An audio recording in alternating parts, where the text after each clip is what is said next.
Hello friends, good morning. Welcome back to my channel K K ব্লগের নতুন একটি ব্লগে সবাইকে অনেক স্বাগত। আশা করি সবাই অনেক ভালো আছো। আমিও তোমাদের আশীর্বাদ ভালোবাসায় অনেকটাই ভালো আছি। আর এই দিকে দেখো, অনেক দিন পরে একটু হালকা রোদ্দুর উঠেছে। তো প্রায় বেলা 9টা বাজতে চললো। আর আমার এদিকে সমস্ত কাজকর্ম শেষ হয়ে গেছে। এদিকে ভাত বসাবো বলে হাঁড়িতে জল নিয়েও নিয়েছি। আর এদিকে ঘরের সমস্ত কাজকর্ম কমপ্লিট। গুড ইভিনিং বন্ধুরা। আজকে বুধবার, এখন বাজে বিকেল প্রায় 5টা মতো। আমি যাব অনিন্দিতাদের বাড়ি। আজ সকাল থেকে ভিডিও শ্যুট করতে পারিনি, এই কারণে যে তোমাদের দাদাভাই সারাদিনে আজ বাড়িতেই ছিল। তো ওকে একটু বাড়ি পাঠিয়ে দিয়েছি যে একদিন আমি থাকতে পারবো না, কিছু ইউটিউবের কাজ করতে হবে, ওর জন্য থাকতে পারবো না। অনিন্দিতাও দুর্গাপুর থেকে এসেছে, ওই জন্য ভাবলাম যে ইউটিউবের কাজগুলো ছাড়ি, কেননা আমি ইউটিউবে ভিডিও ছাড়ছি, এখনও পর্যন্ত ফেসবুকে ছাড়া হয়নি। আর এখনও পর্যন্ত মানে এটা অবাক হওয়ার কিছু নেই, আমার কোনো ফেসবুক অ্যাকাউন্ট নেই। তো ওই ফেসবুক অ্যাকাউন্টটা করে, ফেসবুক পেজ করে ভিডিওগুলো ছাড়বো। তাছাড়াও ভিডিওর কিছু টুকিটাকি কাজ আছে। ওদের বাড়িতেই আজ থাকবো, কাল সারাদিনও থাকবো, কাল সন্ধ্যেতে আসবো। ওই জন্য তোমাদের দাদাভাইকেই পাঠিয়ে দিয়েছি বাড়িতে। আর ও আজ সকাল থেকেই ছিল, ওর জন্য ভিডিও শ্যুট করতে পারিনি, কেননা ও 12:30টার মধ্যে ভাত খায়। এবারে 4টা-5টা তরকারি রান্না করে খাওয়া দাওয়া করে সমস্ত কাজকর্ম সেরে এই যে বেরোচ্ছি। আর একটু বাইরে, আমরা অনিন্দিতা আসছে মানে আমরা তো দুজনে একটু ঘোরাফেরা করবই।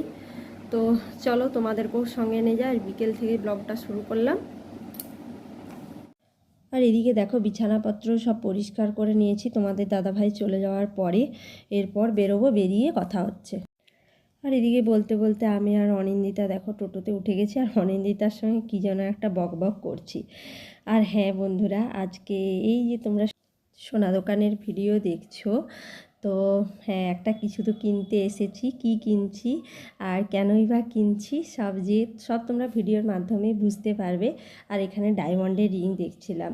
তো ডায়মন্ডের রিং হলো, এখানে বলছে যে 14 ক্যারেট রিলায়েন্সে। তো আমরা বললাম যে না, যদি 18 ক্যারেট থাকে তাহলে ডায়মন্ডস রিং নেওয়ার ইচ্ছা ছিল তোমাদের দাদাভাইয়ের কাছে। তারপরে মনে ভাবলাম ডায়মন্ডস রিং যখন নেওয়াই যেতে পারে, তার থেকে এখন যা সোনার দাম বাড়ছে বন্ধুরা।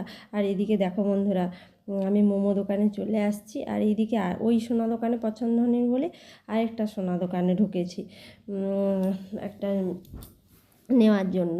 আর ভাবলাম যে ডায়মন্ড তো পরেও নেওয়া যেতে পারে, যেহেতু ডায়মন্ড 18 ক্যারেটে হয়। কিন্তু সোনাটা যা দাম বাড়ছে, সোনাটা নিয়ে রাখাই ভালো।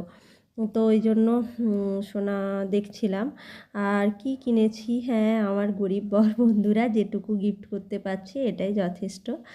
তো আর এইদিকে দেখো, সোনার অনেক কিছুই দেখছি।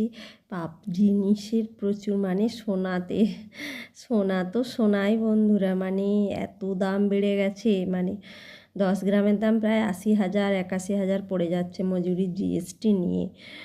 আর এখানে আমরা তানিশে ঢুকেছি, দেখছি। আর এখানে ব্র্যান্ড দোকান তো বন্ধুরা, মানে এদের একটু মানে ভারী জিনিসই থাকে।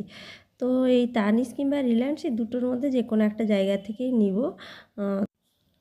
আর এইদিকে দেখো বন্ধুরা, এই যে নেকলেসটা, মানে কাছ থেকে না দেখলেই বুঝতে পারবে না কতটা সুন্দর, মানে বলে বোঝাবার মতো না। তো অনিন্দিতার সাথে যাচ্ছি, আর তোমরা দেখলেই সোনা দোকানের ভিডিও। তো তোমরা তো সবাই জানো সামনে আমার অ্যানিভার্সারি। তো ওই জন্য আমার গরিব বর আমাকে তার সামর্থ্য মতো একটা ছোট্টখাট্টো গিফট করেছে, সেটাই আমার কাছে অনেক বড়। তো তোমাদের সাথে শেয়ার করব যে কি নিলাম। অনিন্দিতা, একটু ভিডিওটা একটু কাছে আনো। ভালোই হয়েছে।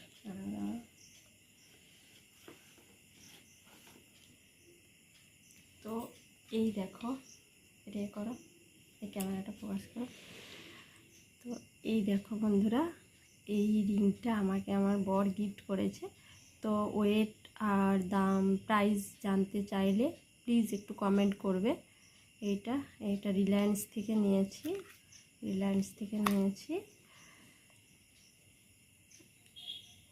দেখো কীরকম হয়েছে আর কেমন হয়েছে সেটাও জানাবে কমেন্ট করে। একটা বর্ষাকাল, বুঝতেই পারছো আমার নাইটি আছে আলমারিতে তোলা হয়ে, কিন্তু ওইগুলো কাপ্তার নাইটি, ওর জন্য বের করিনি। তো সবসময় পরার জন্য বাড়িতে এই নাইটিটা নিলাম, নিয়েছি। তো চলো পরে আবার তোমাদের সাথে দেখা হচ্ছে। ঠিক আছে। আর এইদিকে দেখো বন্ধুরা, আমি নাইটি পরে ফ্রেশ হয়ে অনিন্দিতাদের ডাইনিংয়ে বসে আছি আর অনিন্দিতার সাথে কথা বলছি। আর ও বলছে চলো খাবে চলো খাবে চলো, আমি বলছি একটু দাঁড়াও। তো এদিকে দেখো রাত্রে খাওয়ানো খেতেও চলে আসছে, আলু পোস্ত হয়েছে, মাংস আর ভাত হয়েছে। আর এদিকে আমাদের বিছানাও রেডি হয়ে গেছে শুতে যাওয়ার জন্য। আর অনিন্দিতাদের বাড়িতে বন্ধুরা আমি কি বলবো, খেলেই শুধু ঘুম পায় আমাকে, কেন জানি না। কিন্তু আমার ঘরে বিশ্বাস করবে কিনা জানি না, 2-3 দিন হলো কোনো ঘুমই হয়নি। মানে আর অনিন্দিতার বাড়িতে খেয়ে নিলেই আমার ঘুম পায়, কী যে হয় তা জানি না। আর এদিকে চুলটা একটু শুকনো করছি। আর অনিন্দিতাকে বলছি যে তুমি শো, আমি আসছি। আর এদিকে দেখো বন্ধুরা আমার চোখ দুটো ঘুমিয়ে ঢিলঢিল করছে। তো বন্ধুরা আজকের ব্লগটা এই পর্যন্তই। ভালো লাগলে প্লিজ একটি লাইক করবেন, কমেন্ট করবেন, শেয়ার করবেন এবং সাবস্ক্রাইব করে দেবেন। অনেক কষ্টে বন্ধুরা ভিডিও বানাই, কিন্তু ভিডিও সেরকম মানে পাচ্ছি না, সাড়া পাচ্ছি না। আর এদিকে দেখো সকালে উঠে দেখি না বৃষ্টি হচ্ছে। তো আজকের মতো টাটা।